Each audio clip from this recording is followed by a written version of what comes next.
లోక పాపములను మోసుకొని పోయిన దేవుని యొక్క గొర్రెపిల్ల అయినటువంటి యేసుక్రీస్తు ప్రభు గారి యొక్క ప్రశస్తమైనటువంటి నామంలో మీ అందరికీ కూడా శుభ శుక్రవారపు శుభాకాంక్షలు తెలియజేస్తున్నాను.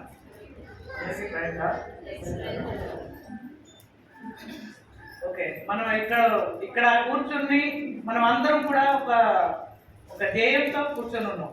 యేసు ప్రభు వారి యొక్క లోకానికి వచ్చి సర్వ మానవాళి యొక్క పాప ప్రక్షాళన కోసం ఈ యొక్క లోకంలోకి వచ్చి మనకి అనేకమైనటువంటి ప్రాంతాలు తిరిగి సువార్తను ప్రకటించి అద్భుతాలు చేసి ఆయన యొక్క మేలుల్ని మనకి తెలియజేసి ఆయన ద్వారా మనకి రక్షణను కలగజేసి మనకి నిత్య జీవంలోనికి నడిపించాలని ఆంక్షతో ఆయన యొక్క కృపను చూపించడానికి ఈ యొక్క లోకానికి వచ్చి ఉన్నారు. అయినప్పటికీ మన యొక్క పాపాల నిమిత్తం ఈ యొక్క కల్వరి శిలువలో మన కోసం యేసుప్రభు వారు రక్తాన్ని కాల్చుకుంటూ మన కోసం శిలువలో 7 మాటలు అయితే పలకడం జరిగింది. యేసుప్రభు వారు శిలువపై పలికినటువంటి 7 మాటలు కూడా ప్రపంచానికి గొప్ప సందేశాన్ని ఇస్తూ వచ్చి ఉన్నాయి. మనం చూసినట్టయితే ఇప్పుడు సహజంగా మన ఇంట్లో చిన్నపిల్లలు చూసినట్టయితే వాళ్ళకి అప్పుడు పుట్టినప్పటిలోనే మాటలు రావు కదా. వాళ్ళు ఫస్ట్ స్టార్టింగ్ ఏదైతే మాట మాట్లాడుతూ ఉంటారో వాళ్ళు ఫస్ట్ మాట్లాడగానే అంటే అమ్మ కానీ తాత కానీ అమ్మమ్మ తాత ఇంకా మామ ఇట్లా అన్నప్పుడు మనకి ఎంత సంతోషం కలిగిద్ది. ఎందుకంటే అది అతని లైఫ్లో మాట్లాడేటువంటి ఫస్ట్ మాట. అట్లానే ఒక వ్యక్తి చనిపోయే స్థితిలో ఉన్నప్పటికీ కూడా ఆయన నోరు తెరిచి ఒక మాట మాట్లాడారు అంటే దానికి ఒక అర్థం ఉంటుంది. ఒక మామూలు జనరల్గా మనం చూసుకున్నట్లయితే మరణ వాంగ్మూలం అంటారు. మరణ వాంగ్మూలం అనేది దానికి చట్టంలో చాలా ప్రాముఖ్యత ఉంది. ఎవరైనా సరే చనిపోయేటప్పుడు అబద్ధాలు ఆడతారా? ఆడరు. ఎందుకు? ఇంకా అతను చనిపోయే స్థితిలో ఉన్నాడు. ఆయన లైఫ్ ఇంకేమైనా ఉందా? అబద్ధాలు చెప్పడం వల్ల ఆయనకి ఏమైనా వస్తారా? ఏమి లేదు. అలాంటప్పుడు మాట్లాడిన మాట అది ట్రూ అన్నమాట, ఇంకా నిజమైన మాటలు. అలాగే యేసు ప్రభు వారి యొక్క శిలువలో మాట్లాడినటువంటి మాటలన్నిటి కూడా 7 మాటలు కూడా చాలా ప్రాముఖ్యమైనవిగా ఉంటాయి. మనం బైబిల్ అంతా చూసుకున్నట్లయితే పాత నిబంధన గ్రంథం ఎట్లా ఉందంటే దేని గురించి తెలియజేస్తుంది, కొత్త నిబంధన గ్రంథం దేని గురించి తెలియజేస్తుంది అంటే బైబిల్లో ఉన్నటువంటి ప్రతి ఒక్క అధ్యాయం, ప్రతి ఒక్క వచనం, ప్రతి ఒక్క మాట దేవుని యొక్క ప్రేమను గురించి తెలియజేస్తూ వచ్చి ఉన్నాం. అవునా కదా? ఎప్పుడు మనం చూసుకున్నట్లయితే పాత నిబంధన గ్రంథంలో దేవుడు మనకు రక్షకుడు ఈ యొక్క లోకానికి ఏ విధంగా వస్తాడు, లోకంలోకి వచ్చేసి ఏమేమి అద్భుత క్రియలు చేస్తారు, ఎవరెవరికి రక్షణ కలిగిస్తాడు, ఏమేమి సూచక్రియలు జరిగిస్తారన్న అన్ని కూడా పాత నిబంధన గ్రంథంలో మనకి తెలియజేస్తూ ఉంటాయి. అదే కొత్త నిబంధనకు వచ్చేసరికి రక్షకుడు ఈ యొక్క లోకంలోనికి వచ్చి అంటే పాత నిబంధనలో చెప్పిన లేఖనాలన్నీ కూడా కొత్త నిబంధనలో నెరవేర్చబడతాయి. మనం చూసుకున్నట్లయితే మనం ధర్మశాస్త్ర కాలంలో యూదుల అధికారులకి ఒక అధికారాలు ఉండేటట్టు. అంటే సహజంగా ఒక వ్యభిచారంగానే ఎవరైనా చేసి ఉంటే వాళ్ళని రాళ్లతో కొట్టి చంపేసేటటువంటి అధికారం అనేది యూదులకు ధర్మశాస్త్ర కాలంలో ఉండేది. అలానే కాదు, ఎవరైనా వ్యభిచారం చేసినా కానీ వాళ్ళని రాళ్లతో కొట్టి చంపేసేటువంటి అధికారాలు అయితే ఉన్నాయి. ఒకవేళ పిల్లలు ఎవరైనా తల్లిదండ్రులకి ఎదురు తిరిగి తల్లిదండ్రులనే కించపరిచేలాగా ఉంటే మొట్టమొదటిగా ధర్మశాస్త్ర కాలంలో సంఘ పెద్దల వద్దకు తీసుకొచ్చి ఆ సంఘ పెద్దలతో వాళ్ళని గద్దిస్తారు. అయినప్పటికీ ఆ గద్దింపుని వెనక ఇంకా తల్లిదండ్రుల ఉనికినే ప్రశ్నించేటటువంటి ఆ కొడుకులుంటే, కూతుర్లుంటే, కుమారులుంటే ఎవరైనా కానీ వాళ్ళని కూడా రాళ్లతో కొట్టి చంపేసేటటువంటి అధికారం ధర్మశాస్త్ర కాలంలో యూదుల అధికారం ఉంటాయి. ఎప్పుడైతే రోమన్లు అధికారంలోకి వచ్చేసారో ఈ యూదుల అధికారుల దగ్గర నుంచి ఈ అధికారాలన్నింటినీ కూడా లాగేసుకోవడం జరిగింది. ఇంకా వాళ్ళ దగ్గర ఉన్న అధికారం ఏంటి అంటే వాళ్ళ మతం నుంచి కానీ వాళ్ళ వ్యవస్థ నుంచి కానీ వాళ్ళని దూరపరచడం తప్ప వాళ్ళకి మరణ శిక్ష చేసేటువంటి అధికారానికి యూదులకి లేదనమాట. అట్లా ఆ సమయంలో ఇప్పుడు రోమన్లు ఎప్పుడైతే అట్లా వచ్చారో యేసుప్రభుని పట్టుకున్నారు కదా, వీళ్ళు యూతుల అధికారులు ఇంకా ఈ పెద్దలు వీళ్ళందరూ పట్టుకున్నారు కదా, మరి వాళ్ళకి యేసు ప్రభువుని చంపేటటువంటి అధికారం ఉందా? లేదు. కాబట్టి వాళ్ళు ఏం చేస్తున్నారు? యేసు ప్రభు మీద అబద్ధ సాక్ష్యాలు పుట్టిస్తూ ఎట్లా ఇతన్ని మరణ శిక్ష ఎట్లా వేయించాలనేసి మొత్తం ఒక రోజల్లా యేసు ప్రభుని పట్టుకున్న తర్వాత ఒక రాత్రి అంతా కూడా యేసు ప్రభుని చీకటి గదిలో ఉంచేసి అనేక శ్రమలకి అనేక ఇబ్బందులకి గురి చేస్తూ వచ్చున్నారు. తెల్లారుజామునే ఇక అధికారుల దగ్గరకు తీసుకెళ్లారు, రాజుల దగ్గరకు తీసుకెళ్లారు. అయ్యా, ఇతను అది చేస్తున్నాడో, ఇట్లా తప్పుడు పోతు చేస్తున్నాడో, ఇట్లా ఏదో విశ్రాంతి దినాన్ని పాటించట్లేదు, అది ఇది అనేసి ఎన్నో అనేకమైనటువంటి తప్పుడు సాక్ష్యాలను పుట్టించినప్పటికీ ఈ అధికారులు ఏమంటున్నారు? ఇతన్ని మరణానికి అప్పగించేటటువంటి తప్పైతే ఇందులో ఏమీ కనిపించట్లేదు అనేసి వాళ్ళు చెప్తా ఉన్నారు. మరీ ఎక్కువగా ఏం చేస్తున్నారు? శాస్త్రులు, ఈ పెద్దలు, యూదుల అధికారులు ఏం చేస్తున్నారు? యేసు ప్రభుని ఖచ్చితంగా మరణానికి అప్పగించాలి, మరణ శిక్ష విధించాలి, శిలువ మరణం ఏపీయాలి అనే ఉద్దేశంతో వాళ్ళు ఒకటే సంకల్పంతో ఉన్నారు. అప్పుడు ఏం చేసాడు పిలాతు? 140 కొరడా దెబ్బలు క్రూరంగా కొట్టించారు. అయినప్పటికీ వాళ్ళు ఏమన్నా యూదుల అధికారులు ఏమన్నా మాట్లాడారేమో, వాళ్ళకి ఇంకా ఏమన్నా సింపతి కలిగితేమో అనేసి, అయినా కానీ వాళ్ళ మనసులో సింపతి అనేది లేదు. అప్పుడు ఏం చేశారు? ఈ ఉదయకాల సమయాన నీతిచూరుడైన యేసు ప్రభు వారికి శిలువ మరణాన్ని విధించడం జరిగింది అనమాట. ఇంకా శిలువ మరణానికి ఎప్పుడైతే పిలాతు ద్వారా అధికారం పుచ్చుకున్నారో మనకి ఇక్కడ కొన్ని రకాలైనటువంటి గుంపులు మనం చూస్తా ఉన్నాం. ఎవరెవరు? మొదటిగా సైనికులు. ఈ సైనికులు ఎవరండి? పిలాతు ద్వారా యేసు ప్రభుని శిక్ష వేయడానికి అధికారం పొందినటువంటి ఈ సైనికులు ఏం చేస్తున్నారు? యేసు ప్రభుని అంగీని చీట్లు వేసుకుంటున్నారు. ఇదేవరికి వస్తుంది, ఇదేవరికి వస్తుంది అని. అందరూ కూడా చుట్టూరు కూడా కూర్చొని తల గుద్దుకుంటా నిన్ను మొదటిగా కొట్టింది ఎవరో అనేసి చెప్పు అనేసి అపహాస్యం చేస్తా ఉన్నారు. యేసు ప్రభుని యెరూషలేము వీధులలో ఈ యొక్క శిలువ మోసుకుంటూ తిరుగుతా ఉంటే శిలువ కొరడాలతో కొట్టుకుంటూ ఉన్నటువంటి సైనికుల్ని మనం చూస్తా ఉన్నాం. ఇంకా కొంతమంది సైనికులు ఎలా ఉన్నారో తెలుసా? యేసు ప్రభు ఆ యొక్క యెరూషలేము వీధులలో శిలువ కింద పడిపోతే కనీసం శిలువను ఎత్తడానికి కూడా మనసు లేనటువంటి సైనికులు మనం చూస్తా ఉన్నాం. ఆయన ఉమ్ము వేస్తున్నారు, కొరడాలతో కొడుతున్నారు, అనేకమైన శ్రమలకు అనేకమైన శ్రమలు అతన్ని పెడతా ఉన్నారు. అయినప్పటికీ మనం కూడా కొన్నిసార్లు నేను పుట్టుకతోనే క్రైస్తవుణ్ణి, నేను ప్రతి ఆదివారం గుళ్ళోకి వెళ్తా, ప్రతి ఆదివారం పాటలు పాడతా, ప్రతి ఆదివారం వాక్యం చదువుతా, ప్రతి ఆదివారం వాక్యం బోధిస్తా అని మనం చెప్పుకుంటూనే అలాంటి సైనికుల్లాగా మనం ఎన్నిసార్లు దేవుణ్ణి అట్లా కించపరుచున్నాం, దేవునికి విరోధంగా మనం ఎన్నిసార్లు ఉన్నామో మనం ఒక్కసారి ఆలోచించుకోవాలి. ఇంకో గుంపును చూసుకున్నట్లయితే ఇంకా యూదుల అధికారులు, ఈ మత పెద్దలు ఉంటారు కదా, శాస్త్రులు, పరిసయ్యులు, వీళ్ళని మనం చూసుకున్నాం. ఒక్కసారి యోహాను సువార్త 2వ అధ్యాయం 19వ వచనం ఒకసారి. యోహాను సువార్త 2వ అధ్యాయం 19. యేసు దేవాలయమును పడగొట్టుడి 3 దినములలో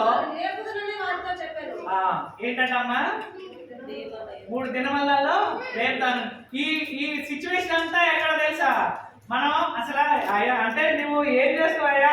దేవాలయంలో కూర్చొని మాట్లాడుతూ ఉంటారు కదా, మాట్లాడుతూ ఉంటే దేవుడి కుమారుడు అనేసి యేసు ప్రభు వారు వాక్యం బోధిస్తూ అనేకమైన అద్భుత కార్యాలు, అనేకమైన సూచక్రియలు జరిగిస్తూ ఉంటే వీళ్ళు అంటూ ఉంటారు, నువ్వేం చేయగలవు అంటే ఈ దేవాలయాన్ని పడగొట్టి 3 రోజులలో నిర్మిస్తాననేసి చెప్తాడు.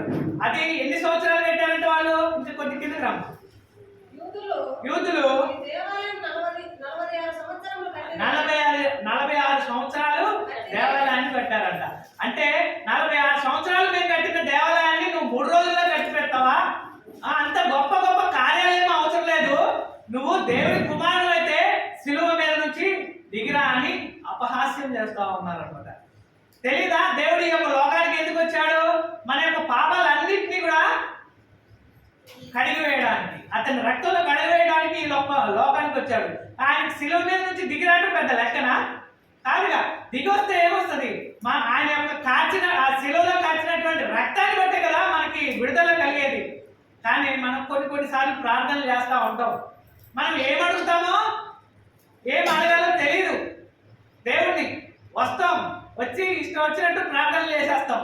కానీ దేవుడి చిత్తం ఏదో గ్రహించి దేవుడి చిత్తానుసారం కదా మనం నడవాలి.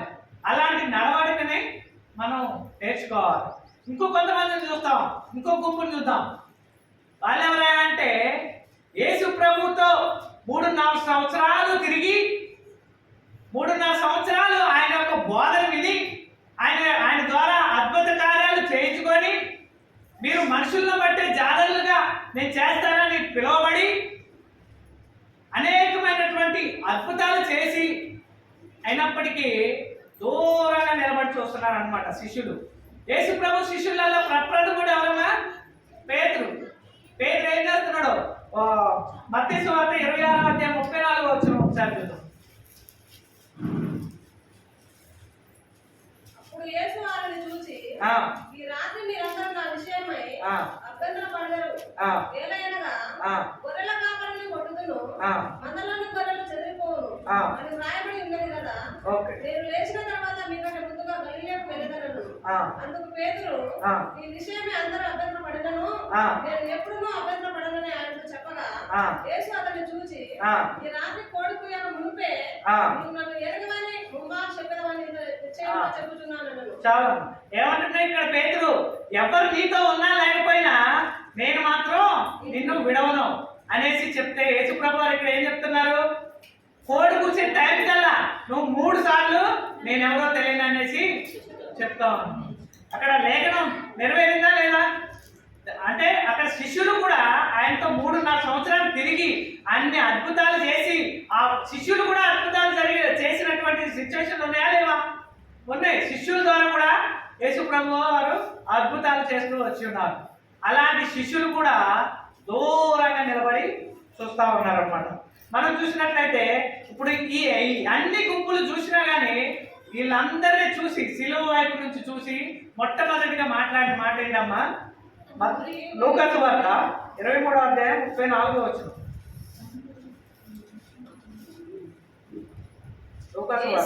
యేసు, తండ్రి వీరేమి చేయుచున్నారో వీరెరుగరు గనుక వీరిని క్షమించమని చెప్పాను. చాలా ఏమన్నారమ్మా ఇక్కడ? తండ్రి, ఇప్పుడు ఈ అన్ని గుంపులు ఉన్నారు కదా, వీళ్ళందరినీ చూసి ఏం మాట్లాడుతున్నాడు దేవుడు? తండ్రి వీరేం చేయుచున్నారో వీరు ఎరుగరు. నిజంగా ఎరిగి ఉన్న వాళ్ళైతే అలా చేస్తారా? లేదు. దేవుడి చిత్తానుసారం మనం చేయాలన్నమాట. దేవుడు ఇక్కడ అంత ఘోరమైన చిత్రహింసలు పెడుతున్నప్పటికీ, అన్ని కష్టాలు పెడుతున్నప్పటికీ దేవుడు మనకి ఏం చెప్తున్నాడు? వీరేం చేస్తున్నారో వీరు ఎరుగురు అనమాట. వీరు ఎరుగురు అనేసి వాక్యం సెలవిస్తూ ఉన్నారన్నమాట. అలాగే ఫిలిప్పీయులకు రాసిన పత్రిక 2వ అధ్యాయం 5వ వచనం ఒకసారి చూద్దాం.